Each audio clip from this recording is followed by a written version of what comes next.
নবীজি সাল্লাল্লাহু আলাইহি ওয়াসাল্লাম এই রমজানের ফজিলত সম্পর্কে আলো বলেন যে কোনো ব্যক্তি যদি একজন ব্যক্তি আল্লাহ তাআলার উদ্দেশ্যে, আল্লাহ তাআলার ওয়াস্তে, আল্লাহ তাআলাকে রাজি খুশি করানোর জন্য যদি মাত্র রমজানের একটা রোজা রাখলো, আবার শুধু একটা রোজা রাখার কথা হয় নাই যে একটা রোজা রাখলেন বাকি 29টা রাখবেন, এরকম না।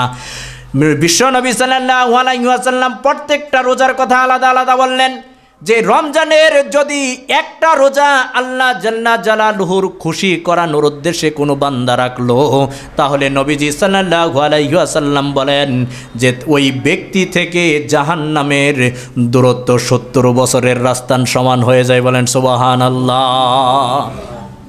অপর এক হাদিসের মধ্যে পাওয়া যায় যে 70 বছর নাই, শুধু যদি কোনো বান্দা আল্লাহ তাআলার কে রাজি খুশি করানোর জন্য একটা রোজা রাখে, তাহলে ওই বান্দা থেকে ওই জাহান্নামের দূরত্ব এতটুকু আল্লাহ জাল্লা জালালুহু করে দেন, এটার রাস্তাটা হবে 100 বৎসরের সমতুল্য। বলেন সুবহানাল্লাহ।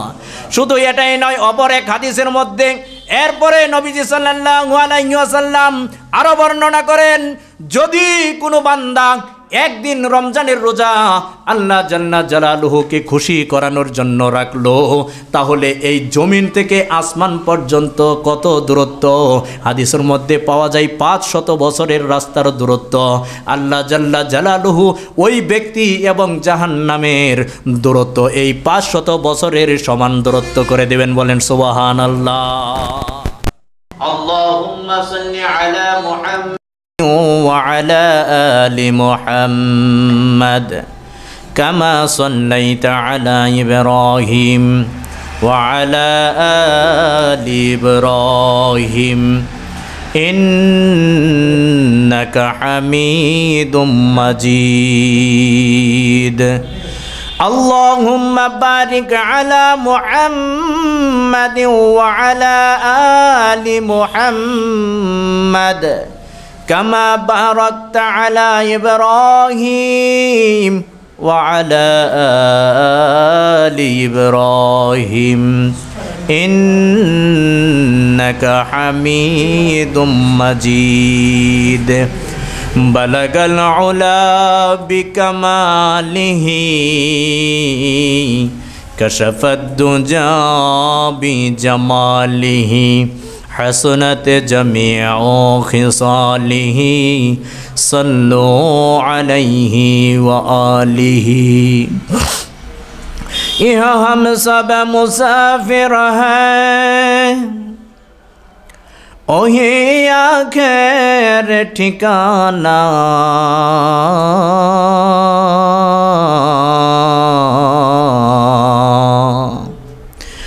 यहाँ हम सब मुसाफिर हैं कब्र आखिर ठिकाना कोई आगे रवाना है कोई पीछे रवाना बलगल उला बिकमालिही कशफद दुजा बिजमालिही हसनत जमीअ खिसालिही सल्लु अलैहि व आलिहि। अल्हम्दुलिल्लाह। रजब मास যখন আসে তখনই রাসূল সাল্লাল্লাহু আলাইহি ওয়া আলিহি ওয়াসাল্লাম রমজান, এই মুবারক রমজান মাস যাতে আমাদের জীবনে নসিব হয়, আমাদের কপালে থাকে, আমাদের হায়াতের জিন্দেগি যাতে রমজান মাস পর্যন্ত আমরা পৌঁছাতে পারি, সেই জন্যে বিশ্বনবী সাল্লাল্লাহু আলাইহি ওয়াসাল্লাম রজব মাস আসার সাথে সাথেই সাহাবাদেরকে বলতেন, সাহাবীরা তোমরা তোমাদের হায়াতের জন্য আল্লাহ তাআলার নিকট প্রতিনিয়তই তোমরা কি সর্বদা দোয়া করতে থাকবে, কেননা রমজান মাসটা এত মাহাত্ম্যপূর্ণ, এত গুরুত্বপূর্ণ, এত ফজিলতপূর্ণ একটা মাস, যেই মাসটা যদি তুমি না পেয়ে তাহার পূর্বেই মৃত্যুবরণ করো, তাহলে তুমি এই রমজানের যে গুরুত্ব মাহাত্ম্যগুলো রয়েছে, ফজিলতপূর্ণ মাসগুলো রয়েছে, তাহা থেকে তুমি বিচ্ছিন্ন হয়ে তাহার যে ফজিলতগুলা তুমি উপভোগ করতে পারতে, পরকালীন জীবনে তোমার এই ফজিলতগুলা উপকার লাভ তোমার উপকারে আসতো, তুমি তাহা থেকে কি গাফেল হয়ে যাবে, তুমি তাহা পাবে না। এই কারণেই তুমি বেশি বেশি শুধুমাত্র হায়াত তোমার যাতে রমজান পর্যন্ত থাকে, কমপক্ষে রমজান পর্যন্ত যাতে হায়াতটা আল্লাহ তাআলা দীর্ঘ করে দেন, সেই জন্যে তোমরা প্রতিনিয়ত রজব মাস আসার সাথে সাথেই আল্লাহ তাআলার নিকট দোয়া করতে থাকো। সম্মানিত হাজিরিন, গত জুমায় আমি রোজা কি এবং রোজার ইতিহাস সংক্ষিপ্ত আকারে কিছু বর্ণনা করেছিলাম। আজকের জুমায় এই রমজানের ফজিলত, তাৎপর্য, গুরুত্ব, এই রোজার উদ্দেশ্য কি সংক্ষিপ্ত আকারে বলার চেষ্টা করব। ওয়া তৌফিক ইল্লা বিল্লাহ। যেহেতু জুমার দিন একবারে সংক্ষিপ্ত সময় থাকে, সেই জন্যেই এত বিশাল ব্যাখ্যা করে আলোচনা করা যায় না। তারপরেও আমি চেষ্টা করব যে কমপক্ষে মোটামুটি একটা ধারণা যাতে আমরা নিতে পারি, সেই আলোকপাতে কিছু কথা বলার। সম্মানিত হাজিরিন, রমজান মাস এত গুরুত্বপূর্ণ কেন? প্রথমে আমরা রমজানের গুরুত্বটা দেখি যে এই রমজান মাসটা এত গুরুত্ব কেন। বিশ্বনবী সাল্লাল্লাহু আলাইহি ওয়াসাল্লাম কেন এই মাসের এত গুরুত্ব দিতেন, এটা কি কারণে এত গুরুত্বপূর্ণ হইল, আমাদের আগে এই বিষয়টা জানা দরকার। যেমন আমাদের দুনিয়ার জমিনের মধ্যে যদি একটা পার্সন, একজন ব্যক্তি যদি আমাদের নিকট আসে, তাহলে ব্যক্তি বিশেষ তার গুরুত্ব কম বেশ হয় এই দুনিয়ার জমিনে। যেমন যদি একজন বড় মাপের, মনে করেন একজন মন্ত্রণালয়ের একজন মন্ত্রী যদি আমাদের এখানে আসে, তাহলে তার জন্যই একরকম ব্যবস্থা থাকবে। যদি মনে করেন প্রধানমন্ত্রী আমাদের এখানে আসে, তাহলে তার জন্য তার চাইতে কি আরেকটু ওপরে আরেকটু ব্যবস্থা থাকবে।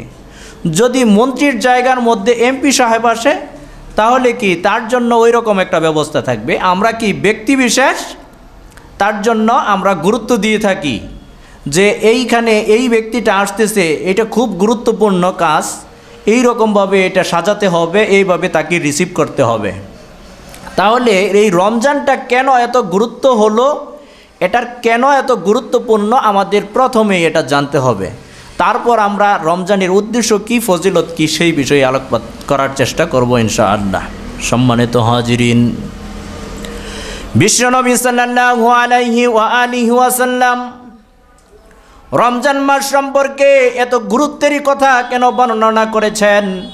নবীজি সাল্লাল্লাহু আলাইহি ওয়াসাল্লাম এক নম্বর পয়েন্ট তুলে ধরেন যে, ও সাহাবীরা, ও আমার উম্মতরা শোনো, এই রমজান এত গুরুত্বপূর্ণ হওয়ার কারণ হলো, এক নম্বর পয়েন্ট হলো শাহরু রমাদানাল্লাযী উনজিলা ফীহিল কুরআন।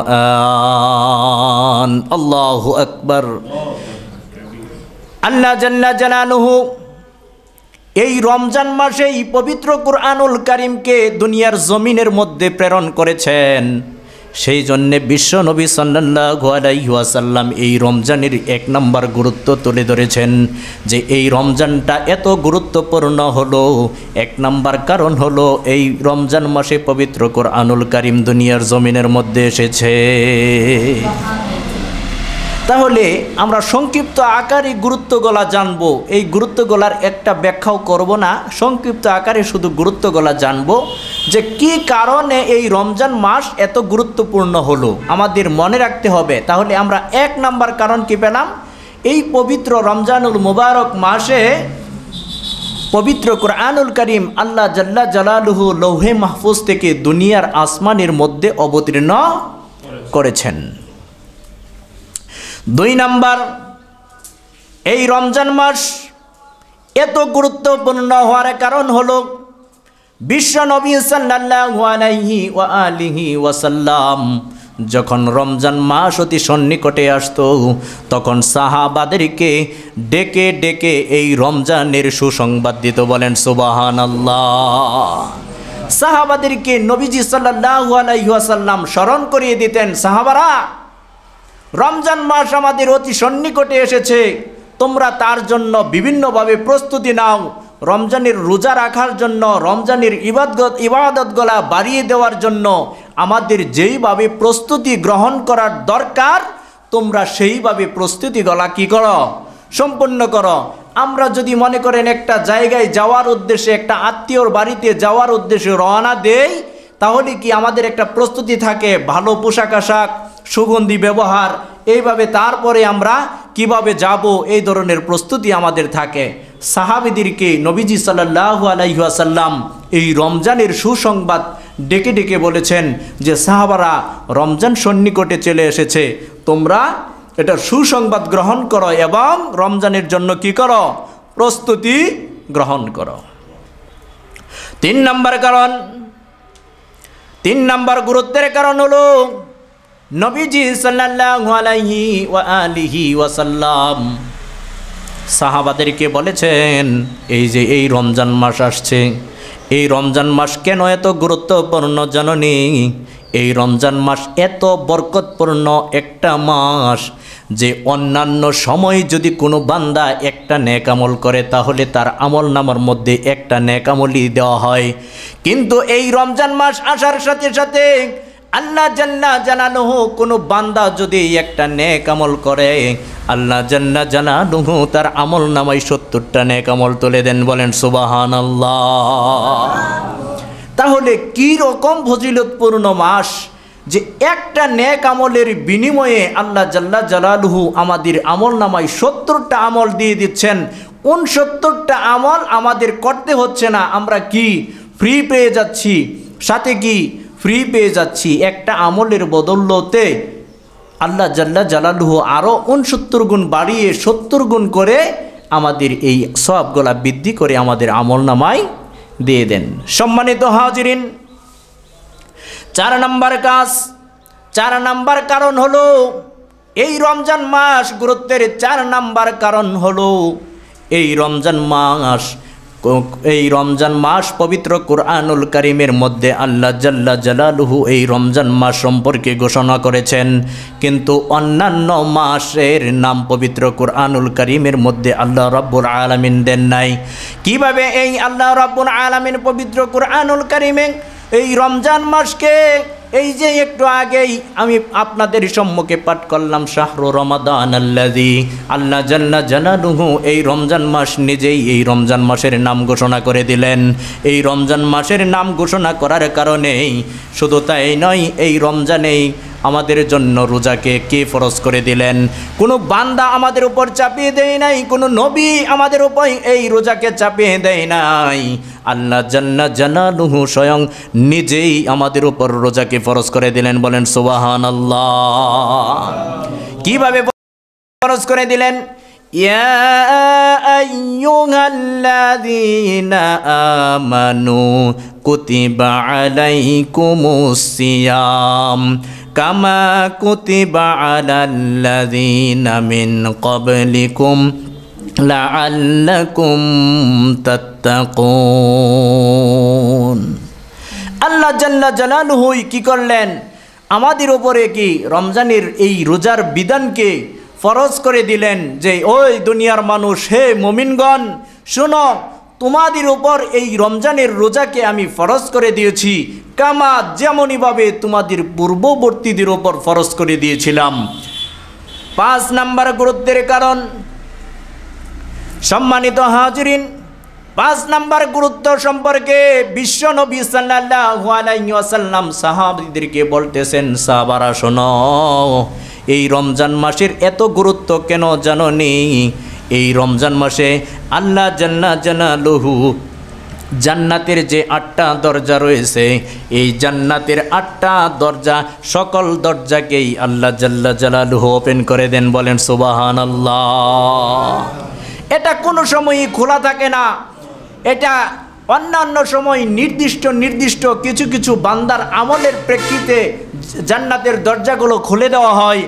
কিন্তু রমজান মাস আসার সাথে সাথেই আল্লাহ জাল্লা জালালুহু জান্নাতকে নির্দেশ দেন, ও জান্নাত, জান্নাতের ফেরেশতাদেরকে নির্দেশ দেন, ও জান্নাতের দ্বাররক্ষী ফেরেশতারা, শোনো, তোমরা জান্নাতের যত দরজা রয়েছে সকল দরজাই রমজানের পুরো মাস ধরেই তোমরা খুলে দাও। বলেন সুবহানাল্লাহ।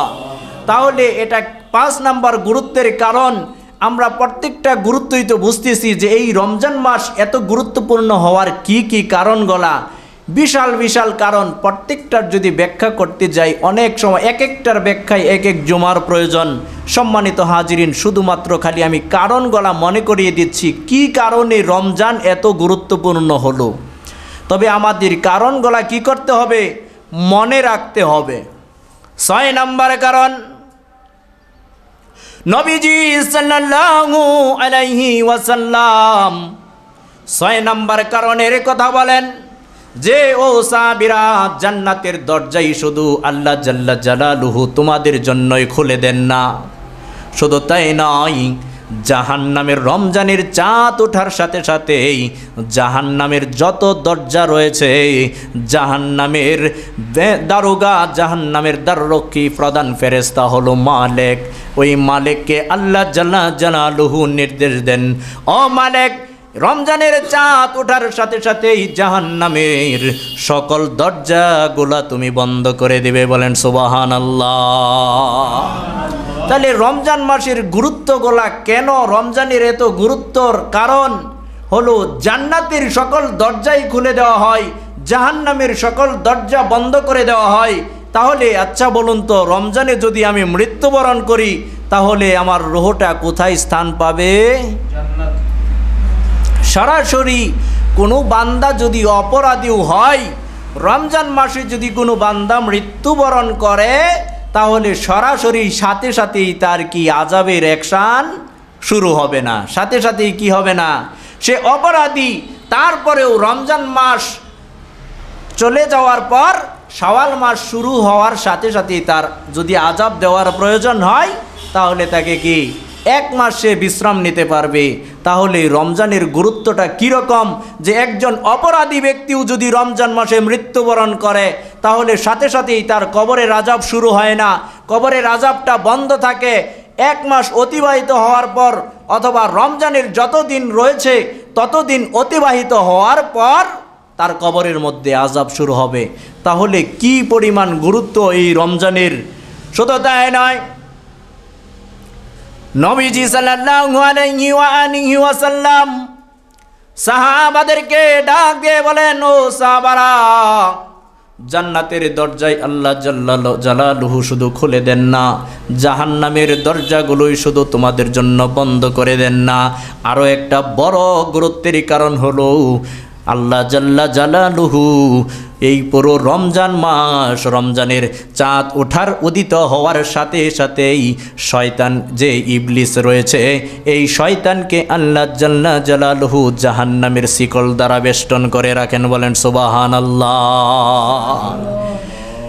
এবার আপনাদের মনের মধ্যে একটা প্রশ্ন জাগতে পারে যে রমজান মাসেও তো আমরা দেখি মানুষ ঝগড়া ফ্যাসাদ করে, বিভিন্ন ধরনের অপকর্মে লিপ্ত হয়ে যায়, পাপা কার্যের মধ্যে লিপ্ত হয়ে যায়। তাহলে শয়তান যদি শিকল দ্বারা আবদ্ধ থাকে তাহলে এই রমজান মাসে কিভাবে সে এই মানুষগুলা কিভাবে শয়তানি করে, শয়তানের ওয়াসওয়াসার মধ্যে পড়ে? একটা সহজ এক্সাম্পল যদি দেই, একটা সহজ উদাহরণ যদি আপনারা বোঝেন, এই ফ্যানটা ছাড়ার সাথে সাথেই কিন্তু ঘোরা শুরু করবে, কিন্তু এই ফ্যানটা মনে করেন বন্ধ করার প্রয়োজন। এখন যদি সুইচটা আমি বন্ধ করে দেই তাহলে সাথে সাথেই বন্ধ হবে না, আরও কিছু সময় ঘুরবে, আরও কিছু সময় ঘুরবে না। এই রমজানের এই হাদিসের ব্যাখ্যাটা এইভাবেই আসছে যে যদিও শয়তানকে শৃঙ্খলবদ্ধ করে রাখা হয়, তারপরেও যে শয়তানের একটা রেশ মানুষের ভিতরে থেকে যায়, এটা এই রমজান মাসের মধ্যে ওই রেশটার থাকার অবস্থায় থাকার কারণে মানুষ কিছুটা ওই শয়তানের যে পূর্বে ওয়াসওয়াসা থাকতো ওই ওয়াসওয়াসার মধ্যে পড়ে মানুষ শয়তানি কাজের মধ্যে লিপ্ত হয়ে যায়। তাহলে 7 নাম্বার কারণ আমরা কি পেলাম? যে 7 নাম্বার কারণ হলো আল্লাহ জাল্লা জালালুহু এই রমজান মাস আসার সাথে সাথেই শয়তানকে শিকলে বেঁধে দেন যাতে বান্দার কোনো ক্ষতি শয়তান না করতে পারে। নবীজি সাল্লাল্লাহু আলাইহি ওয়াসাল্লাম 8 নম্বর কারণ বর্ণনা করেন। 8 নম্বর কারণ হলো রমজান মাস আসার সাথে সাথেই আসমানের দরজাগুলো খুলে দেওয়া হয়। বলেন সুবহানাল্লাহ। আসমানের দরজাগুলো কেন খুলে দেওয়া হয় জানেননি? বান্দা যখন নেক আমল করে, নেক আমল করার সাথে সাথেই ওই আসমানের দরজা দিয়ে বান্দার নেক আমলগুলো উপরে উঠে যায়। বলেন সুবহানাল্লাহ। 8 নম্বর কারণ গেল। 9 নম্বর কারণ নবীজি সাল্লাল্লাহু আলাইহি ওয়া আলিহি ওয়াসাল্লাম বলেন, ও সাহাবীরা, ও আমার উম্মত, এই রমজান মাস এত গুরুত্বপূর্ণ কেন জানোনি? এই রমজান মাসের প্রতি রাত্রেই এবং প্রতিদিনেই আল্লাহ জাল্লা জালালুহু প্রত্যেক মুমিন বান্দার দোয়াকে কবুল করে নেন। বলেন সুবহানাল্লাহ। অন্য সময় আমরা দোয়া করি, এই দোয়া সম্পর্কে নবীজি সাল্লাল্লাহু আলাইহি ওয়াসাল্লাম এই ধরনের কোনো হাদিস বর্ণনা করেন নাই যে তুমি দোয়া করার সাথে সাথেই তা আল্লাহ জাল্লা জালালুহুর নিকট কবুল হবে। দোয়াটার সাথে সাথেও কবুল হতে পারে, আবার কিছুদিন পরেও কবুল হতে পারে, কয়েক বছর পর আল্লাহ তাআলাও কবুল করতে পারেন। তবে হ্যাঁ, আল্লাহ জাল্লা জালালুহু বান্দার দোয়া কবুল করবেন। কারো দোয়ার সাথে সাথেই কবুল করেন, কারো দোয়া একটু পরে কবুল করেন। কিন্তু নবীজি সাল্লাল্লাহু আলাইহি ওয়া আলিহি ওয়াসাল্লাম এই রমজান মাস সম্পর্কে বলেন, এই রমজান মাসের দিনে অথবা রাত্রে যদি কোনো বান্দা আল্লাহ জাল্লা জালালুহুর নিকট দোয়া করে, আল্লাহ জাল্লা জালালুহু সাথে সাথেই বান্দার দোয়াগুলো কবুল করে নেন। বলেন সুবহানাল্লাহ। 10 নম্বর কারণ এই রমজান মাস এত গুরুত্বপূর্ণ কেন? 10 নম্বর কারণ নবীজি সাল্লাল্লাহু আলাইহি ওয়াসাল্লাম বলেন, 10 নম্বর কারণ হলো কোনো মাসেই এমন এই মাসের মধ্যেই, রমজান মাসের মধ্যে এমন একটা রাত্র আছে তোমরা জানো নি, যেই রাত্রটা 1000 মাস অপেক্ষাও উত্তম রাত্রি। বলেন সুবহানাল্লাহ। এই রাত্রটা কেমন গুরুত্বপূর্ণ? এই রাত্রটা অন্য কোনো মাসের মধ্যে আল্লাহ জাল্লা জালালুহু দেন নাই। আল্লাহ তাআলা এই রমজান মাসের মধ্যেই ওই রাত্রটা দিয়েছেন। ওই রাত্রটা তালাশির জন্য নবীজি সাল্লাল্লাহু আলাইহি ওয়াসাল্লাম 20 রমজান থেকে শুরু করে পরবর্তী যত রমজানের রাত্রি রয়েছে প্রত্যেকটা রাত্রিতেই তালাশ করতে নির্দেশ দিয়েছেন। কোনো হাদিসের মধ্যে পাওয়া যায় নবীজি সাল্লাল্লাহু আলাইহি ওয়াসাল্লাম রমজানের শেষ দশকের বেজুর রাত্রিতে তালাশ করার জন্য নির্দেশ দিয়েছেন। এইভাবে নবীজি সাল্লাল্লাহু আলাইহি ওয়াসাল্লাম বলেন, সাহাবারা শোনো, এই মাসটা এত গুরুত্বপূর্ণ হলো, এই মাসটার মধ্যে এমন একটা রাত আল্লাহ তাআলা দিয়েছেন, যেই রাতটা এমন ফজিলতপূর্ণ, এই রাত্রে যদি কোনো ব্যক্তি আমল করে, কোনো ব্যক্তি ইবাদত করে, তাহলে 1000 মাস, এখানে 1000ও বলা হয় নাই, বলা হয়েছে 1000 মাস অপেক্ষাও কি ওই রাত্রটার মর্যাদা, ওই রাত্রটার কদর এত বেশি আল্লাহ তাআলা নির্ধারণ করে দিয়েছেন। বলেন সুবহানাল্লাহ। সম্মানিত হাজিরিন, শুধু তাই নয়, 11 নম্বর কারণ এই মাসের মধ্যে একজন ফেরেশতা বান্দাদেরকে ডেকে ডেকে বলেন, যারা সওয়াব কাজ করে সবের দিকে একজন ফেরেশতা আল্লাহ তাআলা নিয়োজিত করে দেন, যে এই যারা সওয়াব কাজ করবে বান্দারা, তাদেরকে ডেকে ডেকে বলেন, হে কল্যাণকামী, তোমরা এই দিকে আসো, কল্যাণের দিকে আসো, কল্যাণের দিকে আসো। আবার ওই ফেরেশতারাই যারা মন্দ কাজ করে তাদেরকে ডেকে ডেকে বলে, ও মন্দকামী, তোমরা ক্ষান্ত হও, ক্ষমা দাও, ক্ষমা, আর এই কাজগুলা, মন্দ কাজগুলা করো না, এই কাজগুলা করো না। এই কারণে অন্য কোনো মাসের মধ্যে এইরকমভাবে ফেরেশতা নিয়োজিত হয়ে বান্দাদেরকে কল্যাণের জন্য ডাকে না, মন্দ কাজ থেকে বিরত থাকার জন্য ডাকে না। শুধুমাত্র এই রমজান মাসেই আল্লাহ জাল্লা জালালুহু একজন ফেরেশতা নিয়োজিত করে দিয়েছেন। শুধু তাই নয়, 12 নম্বর কারণ নবীজি সাল্লাল্লাহু আলাইহি ওয়াসাল্লাম বলেন, এই রমজান মাসে আল্লাহ রাব্বুল আলামিন কি পরিমাণ মুসলমানকে ক্ষমা করে দিবেন, এটা একমাত্র আল্লাহ রাব্বুল আলামিন ভালো জানেন। বলেন সুবহানাল্লাহ। অন্য কোনো মাসে এই ঘোষণা নাই, তবে এই রমজান মাসে আল্লাহ পাক কি পরিমাণ মুসলমানদেরকে, মুসলিমদেরকে, যারা ইসলামের উপর প্রতিষ্ঠিত, তাদেরকে কি পরিমাণ মানুষদেরকে ক্ষমা করবেন, প্রতি রাত্রিতেই আল্লাহ রাব্বুল আলামিন বান্দাদেরকে ক্ষমা করতে থাকবেন। যারা মৃত্যুবরণ করেছে, জাহান্নামী রয়েছে, জাহান্নামী মানুষদেরকে আল্লাহ জাল্লা জালালুহু ক্ষমা করে করে তাদেরকে জান্নাতের মধ্যে দিয়ে দিবেন। বলেন সুবহানাল্লাহ। সম্মানিত হাজিরিন, এই রকম গুরুত্ব নবীজি সাল্লাল্লাহু আলাইহি ওয়াসাল্লাম আরও অনেক বর্ণনা করেছেন। এবার এই রমজানের কি উদ্দেশ্য, আমাদের সামান্য কিছু উদ্দেশ্য জানার দরকার। যে এই রমজান মাসটার একটা উদ্দেশ্য, এই রমজান মাসের গুরুত্ব সম্পর্কে আমরা জানলাম। এবার জানি এই রমজানটা আসার উদ্দেশ্য কি, এই রমজানটা যে আমাদেরকে আল্লাহ জাল্লা জালালুহু দিলেন এটার উদ্দেশ্য কি। নিশ্চয়ই তো কোনো উদ্দেশ্য রয়েছে। এক নাম্বার উদ্দেশ্য, আল্লাহ নিজেই বললেন লাআল্লাকুম তাত্তাকুন।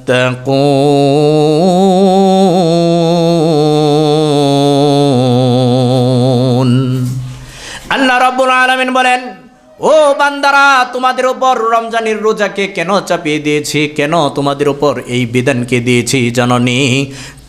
যাতে তোমরা পরহেজগারী খোদাবিরু হতে পারো। বলেন সুবহানাল্লাহ। এই রমজানের রোজা নবীজি সাল্লাল্লাহু আলাইহি ওয়াসাল্লাম বললেন, এই রমজানের রোজা শুধু কোনো ব্যক্তি রাখলো, রমজানের রোজা রেখে সারাদিন উপোস থাকলো, কিন্তু সে নিজের উপর তাকওয়া অবলম্বন করতে পারলো না, আল্লাহ ভীতি নিজের হৃদয়ের মধ্যে সেট করতে পারলো না, এই সারাদিন উপোস থেকে তার কোনো লাভ নাই, তার কোনো লাভ নাই। কিভাবে নিজের উপর তাকওয়া সেট করতে হবে? আল্লাহ জাল্লা জালালুহু এই নিজের ওপর কিভাবে আমরা তাকওয়া সেট করব? রমজানের রোজা রেখে। এবার বলেন তো, রমজানের রোজা রেখে যদি আমরা মিথ্যা কথা বলি তাহলে এই রোজাটা কি আল্লাহ জাল্লা জালালুহুর নিকট কবুল হবে? নবীজি সাল্লাল্লাহু আলাইহি ওয়াসাল্লাম বললেন, কোনো বান্দা যদি রমজানের রোজা রাখে এবং মিথ্যা কথাও বলে তাহলে তার রোজা রাখার কোনো ফায়দা নাই। শুধু মিথ্যা কথা না, এই রমজানের রোজা রেখে কারো প্রতি জুলুম করলে এই রোজা রাখার কোনো ফায়দা তার হবে না। অপরকে ঠকিয়ে যদি এই রমজানের 30টা সম্পূর্ণ মাস যদি রমজানের রোজা রাখে তারপরেও তার কোনো উপকারে আসবে না। যদি এই মনে করেন রমজানের রোজা রেখে সময় কাটানোর জন্য 4-5 জন একসাথে বসে বসে একজনের কথা আরেকজনের সাথে বলা বলি শুরু করে দিলাম, তাহলেও নবীজি সাল্লাল্লাহু আলাইহি ওয়াসাল্লাম তার রমজানের রোজা কোনো কাজে আসবে না। তাহলে পরহেজগারি মুত্তাকি হওয়ার জন্য কিছু শর্ত আমাদের জন্য রয়েছে। 1 নাম্বার হলো আমাদের জন্য মিথ্যা কথাকে ছেড়ে দিতে হবে। 2 নাম্বার, জুলুম করা যাবে না কারো প্রতি। আমার অধীনস্থ যারা রয়েছে তাদের প্রতিও জুলুম করা যাবে না। নবীজি সাল্লাল্লাহু আলাইহি ওয়াসাল্লাম কীরকমভাবে জুলুমের কথা বলেছেন, শুধু তাই না, মনে করেন রমজানের রোজা আমি রেখেছি, আমার কর্মচারীও রমজানের রোজাটা রেখেছে, এই রমজানের রোজা রাখা অবস্থায় আমি আমার কর্মচারীকে একটা কাজ করার নির্দেশ পর্যন্ত দেওয়া যাবে না। এই রকম গুরুত্বের সাথে যদি আমার তাকওয়া সেট করতে পারি তাহলে রমজানের রোজা আমার জন্য ফজিলতপূর্ণ হবে। নতবা যদি মনে করেন রমজানের রোজাও রাখলাম, অন্যের গীবত করলাম, রমজানের রোজাও রাখলাম, জুলুম করলাম, রমজানের রোজাও রাখলাম, মিথ্যা কথা বললাম, রমজানের রোজাও রাখলাম, ফাহেশা কাজ থেকে বিরত থাকতে পারলাম না। রমজানের রোজা এই কারণেই আল্লাহ জাল্লা জালালুহু আমাদের উপর দিয়েছেন। এই রোজার উদ্দেশ্যই হলো আমরা যাতে মিথ্যা কথা ছেড়ে দিতে পারি, আমরা যাতে জুলুম থেকে বেঁচে থাকতে পারি, আমরা যাতে গীবত থেকে বেঁচে থাকতে পারি, আমরা যাতে অশ্লীলতা থেকে বেঁচে থাকতে পারি, আমরা যাতে কোনো অসারতা না করি, এই থেকে বেঁচে থাকতে পারি। নবীজি সাল্লাল্লাহু আলাইহি ওয়াসাল্লাম এই সম্পর্কে একটা হাদিস বর্ণনা করেন, ও সাহাবীরা, ও আমার উম্মতরা শোনো, তুমি মনে করো রমজানের রোজা রেখেছো, তোমার সাথে একজন ঝগড়া করতে চাই, এই সময় তুমি তাকে স্মরণ করিয়ে দাও যে আমি রমজানের রোজা রেখেছি, তারপর আবার বলো আমি রোজা রেখেছি। এই হাদিসের ব্যাখ্যার মধ্যে 2 বার বলার কারণ, একবার বললেন নবীজি সাল্লাল্লাহু আলাইহি ওয়াসাল্লাম প্রথমবার বলার দ্বারা উদ্দেশ্য হলো ওই ব্যক্তিটাকে স্মরণ করিয়ে দেওয়া যে ও ভাই, তুমি যে আমার সাথে ঝগড়া করতে চাইতেছ, আমার সাথে বিতর্কে লিপ্ত হইতে চাইতেছ, আমি তো রমজানের রোজা রেখেছি, এটা তাকে স্মরণ করিয়ে দেওয়া। দ্বিতীয়বার বলার কারণ হইল যে আমি যাতে নিজে তার সাথে বিতর্কে লিপ্ত না হই, আমার নফসকে আমার নিজেকে সতর্ক করে দেওয়া, আমি রমজানের রোজা রেখেছি।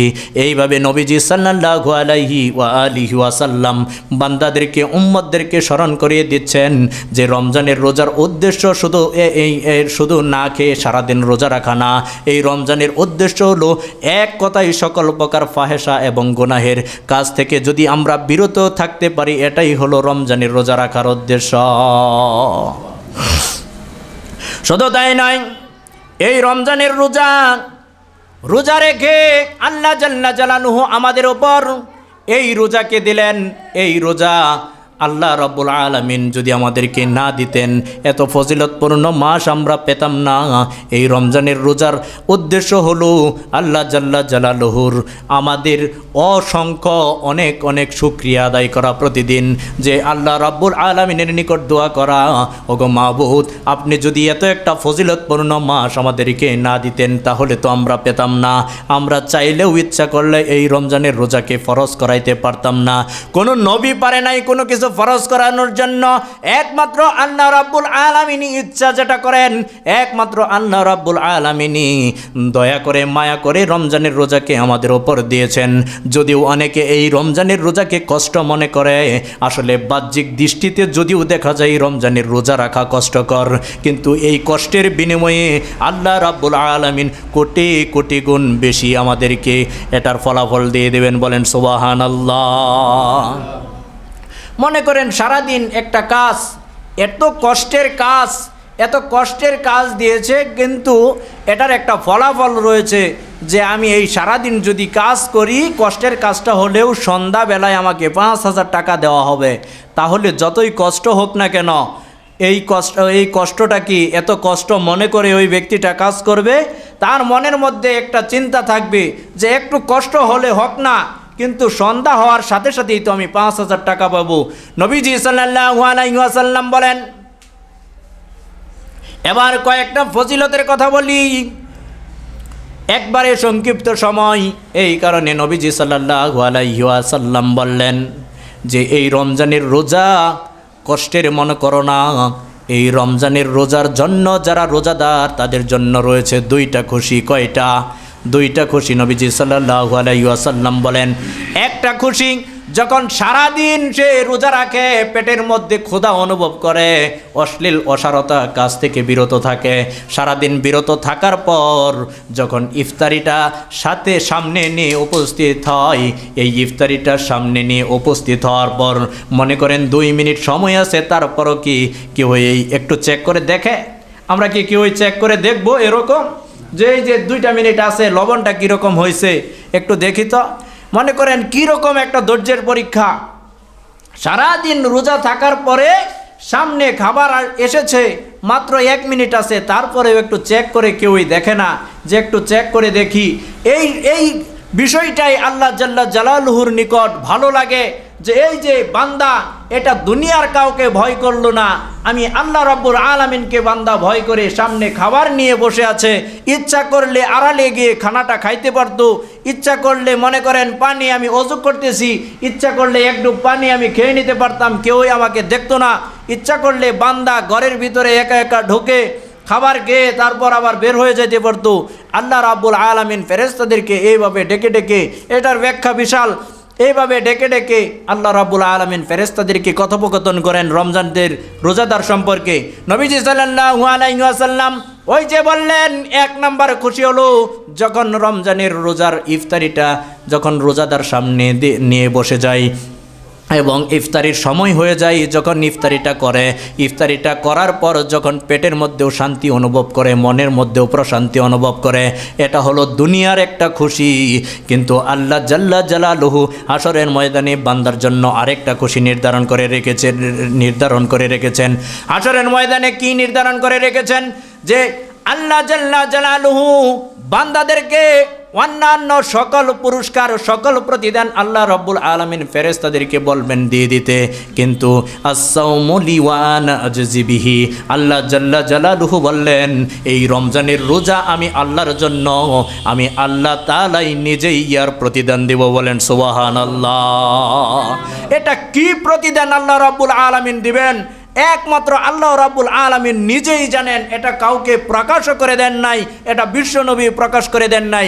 2 নম্বর খুশিটা এটাই হবে যে আল্লাহ জাল্লা জালালুহুকে এই সচক্ষে দুনিয়ার যারা রোজাদার ছিলেন তারা আল্লাহ রাব্বুল আলামিনের দিদার লাভ করবে। বলেন সুবহানাল্লাহ। হযরতে আবু হুরায়রা রাদিয়াল্লাহু তাআলা আনহু বলেন যে প্রত্যেক আমলের যে নির্ধারিত প্রতিদান রয়েছে আল্লাহ রাব্বুল আলামিন দিবেন, কিন্তু আল্লাহ রাব্বুল আলামিন এই রমজানের রোজাকে আল্লাহ রাব্বুল আলামিন নিজেই প্রতিদান দেবেন। বিশ্বনবী সাল্লাল্লাহু আলাইহি ওয়াসাল্লাম এই রমজানের ফজিলত সম্পর্কে অপর এক হাদিসের মধ্যে বর্ণনা করেন। এই রমজানের কি রকম ফজিলত যে আল্লাহ রাব্বুল আলামিন বান্দাদের জন্য, এই রোজাদারদের জন্য এমন একটা জান্নাতের দরজা রয়েছে, যেই জান্নাতের দরজার নাম রায়্যান দরজা। ওই দরজা দিয়ে শুধুমাত্র আল্লাহ রাব্বুল আলামিন রোজাদারদেরকেই প্রবেশ করাবেন। বলেন সুবহানাল্লাহ। একমাত্র যারা রমজানের রোজা পালন করবে আল্লাহ রাব্বুল আলামিন তাদের জন্যই ওই দরজাটা লিপিবদ্ধ করে দিয়েছেন, নির্ধারিত করে রেখেছেন। হাদিসের মধ্যে শেষাংশে পাওয়া যায় যে যতক্ষণ পর্যন্ত একটা রোজাদারও প্রবেশের বাকি থাকবে ততক্ষণ পর্যন্ত ওই জান্নাতের রায়্যান দরজাটা খোলা থাকবে। অবশেষে যখন শেষ ব্যক্তিটা প্রবেশ করে ফেলবে তখন আল্লাহ জাল্লা জালালুহু ফেরেশতাদেরকে নির্দেশ দেবেন, ও ফেরেশতারা এই দরজাটা এখন বন্ধ করে দাও। একমাত্র রোজাদার সকলেই প্রবেশ করেছে, আর কেউই প্রবেশ করার অনুমতি এই দরজা দিয়ে নাই। তাহলে এই রোজাদারের রোজা রাখার ফজিলত আছে না?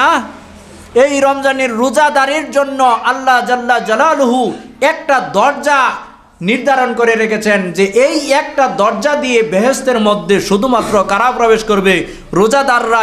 এই দরজা দিয়ে অন্য কেউই প্রবেশ করতে পারবে না। আল্লাহ রাব্বুল আলামিন নবীজি সাল্লাল্লাহু আলাইহি ওয়াসাল্লাম এই রমজানের ফজিলত সম্পর্কে আলো বলেন যে কোনো ব্যক্তি যদি একজন ব্যক্তি আল্লাহ তাআলার উদ্দেশ্যে, আল্লাহ তাআলার ওয়াস্তে, আল্লাহ তাআলাকে রাজি খুশি করানোর জন্য যদি মাত্র রমজানের একটা রোজা রাখলো, আবার শুধু একটা রোজা রাখার কথা হয় নাই যে একটা রোজা রাখলেন বাকি 29টা রাখবেন, রাখবেন না, এরকম না। বিশ্বনবী সাল্লাল্লাহু আলাইহি ওয়াসাল্লাম প্রত্যেকটা রোজার কথা আলাদা আলাদা বললেন যে রমজানের যদি একটা রোজা আল্লাহ জাল্লা জালালুহুর খুশি করানোর উদ্দেশ্যে কোনো বান্দা রাখলো, তাহলে নবীজি সাল্লাল্লাহু আলাইহি ওয়াসাল্লাম বলেন যে ওই ব্যক্তি থেকে জাহান্নামের দূরত্ব 70 বছরের রাস্তার সমান হয়ে যায়। বলেন সুবহানাল্লাহ। অপর এক হাদিসের মধ্যে পাওয়া যায় যে 70 বছর নাই, শুধু যদি কোনো বান্দা আল্লাহ তাআলার কে রাজি খুশি করানোর জন্য একটা রোজা রাখে, তাহলে ওই বান্দা থেকে ওই জাহান্নামের দূরত্ব এতটুকু আল্লাহ জাল্লা জালালুহু করে দেন, এটার রাস্তাটা হবে 100 বৎসরের সমতুল্য। বলেন সুবহানাল্লাহ। শুধু এটাই নয়, অপর এক হাদিসের মধ্যে এরপরে নবীজি সাল্লাল্লাহু আলাইহি ওয়াসাল্লাম আরো বর্ণনা করেন যদি কোনো বান্দা একদিন রমজানের রোজা আল্লাহ জাল্লা জালালুহুকে খুশি করানোর জন্য রাখলো, তাহলে এই জমিন থেকে আসমান পর্যন্ত কত দূরত্ব? হাদিসের মধ্যে পাওয়া যায় 500 বছরের রাস্তার দূরত্ব। আল্লাহ জাল্লা জালালুহু ওই ব্যক্তি এবং জাহান্নামের দূরত্ব এই 500 বছরের সমান দূরত্ব করে দেবেন। বলেন সুবহানাল্লাহ। তাহলে একটা রোজাই যদি আল্লাহ জাল্লা জালালুহুর খুশি করানোর জন্য আমরা রাখি, তাহলে জাহান্নামকে কত দূরে দিয়ে দিবেন। এই রকমভাবে যদি আমরা একটা মাস আল্লাহ তাআলাকে খুশি করানোর উদ্দেশ্যে, নিজেকে খুশির জন্য নয়, নিজের আমল দেখানোর জন্য নয়, নিজের তাকওয়া প্রকাশ করার জন্য নয়, নিজের বুজুর্গি প্রকাশ করার জন্য নয়, আমার উদ্দেশ্য থাকবে আল্লাহ তাআলাকে খুশি করানোর। আমার উদ্দেশ্য থাকবে যে আল্লাহ তাআলাকে ভয় করে আল্লাহ জাল্লা জালালুহুর জন্যই আমি এই রমজানের রোজাটা পালন করতেছি। এইভাবে যদি আমি রমজানের রোজা পালন করতে পারি, তাহলে সর্বশেষ হাদিস অনুযায়ী এই 500 বছরের রাস্তার সমপরিমাণ দূরত্বে কি করবেন? আল্লাহ তাআলা জাহান্নামকে আমাদের থেকে দূরে নিয়ে যাবেন। বলেন সুবহানাল্লাহ। শুধু তাই নয়, অপর এক হাদিসের মধ্যে নবীজি সাল্লাল্লাহু আলাইহি ওয়াসাল্লাম এই রোজার ফজিলত সম্পর্কে বলেন, কোনো বান্দা যখন মৃত্যুবরণ করবে, মৃত্যুবরণ করার পর এই রমজানের রোজা তার জন্য সুপারিশের জন্য দাঁড়িয়ে যাবে। বলেন সুবহানাল্লাহ। কিভাবে দাঁড়িয়ে যাবে আমি খালি সংক্ষিপ্ত আকারে বলতেছি, অনেক দীর্ঘ আলোচনা। তার জন্য, ওই বান্দার জন্য আল্লাহ জাল্লা জালালুহুর নিকট ওই রোজা সুপারিশ করবে, ওগো মাবুদ, এই ব্যক্তিটা আপনাকে রাজি খুশি করানোর জন্য আমি রোজাকে রেখেছিল। আপনি এই বান্দার যদি অন্যান্য কোনো দোষ ত্রুটিও থাকে, তাহলে এই রোজার বিনিময়ে তার ওই বান্দার আমলনামায় যত গুনাহ রয়েছে সকল গুনাহকে মাফ করে তাকে জান্নাত দিয়ে দেন। বলেন সুবহানাল্লাহ। এই রকমভাবে নবীজি সাল্লাল্লাহু আলাইহি ওয়াসাল্লাম অপর এক হাদিসের মধ্যে বর্ণনা করেন, যদি কোনো বান্দা আল্লাহ তাআলার উদ্দেশ্যে, আল্লাহ তাআলাকে রাজি খুশি করানোর জন্য একটা রোজা রাখলো, একটা রোজা রেখে যদি মৃত্যুবরণ করলো, তাহলে তার নিকট কোনো আযাবের ফেরেশতা না এসে ওই বান্দাটার সরাসরি জান্নাতের সাথে কানেকশন হয়ে যাবে। বলেন সুবহানাল্লাহ। সম্মানিত হাজিরিন, এইভাবে আরও অসংখ্য ফজিলত রয়েছে। আমি আগেই নিয়ত করেছিলাম এই শাবান মাস আসার সাথে সাথেই যে এই রমজান সম্পর্কে, যে রমজানের ইতিহাস, রমজানের ফজিলত, তাৎপর্য, গুরুত্ব এক এক জুমায় এক একটা বয়ান করব ইনশাআল্লাহ। আগামী জুমায় রমজানের রোজা না রাখলে কি ক্ষতি, কি সাজা, সেই সম্পর্কে, তারপর আপনার তারাবির নামাজ কিভাবে আদায় করতে হয়, আরও রমজানের যে কার্যাবলী রয়েছে, রোজার মাসে কিভাবে আমাদেরকে চলতে হবে, ওই বিভিন্ন বিষয়ে আলোকপাত করার চেষ্টা করব ইনশাআল্লাহ। আমার জন্য সকলেই দোয়া করবেন, আপনাদের জন্য আমি দোয়া করি। ওয়া আখিরু দাওয়ানা আনিল হামদুলিল্লাহি রাব্বিল আলামিন।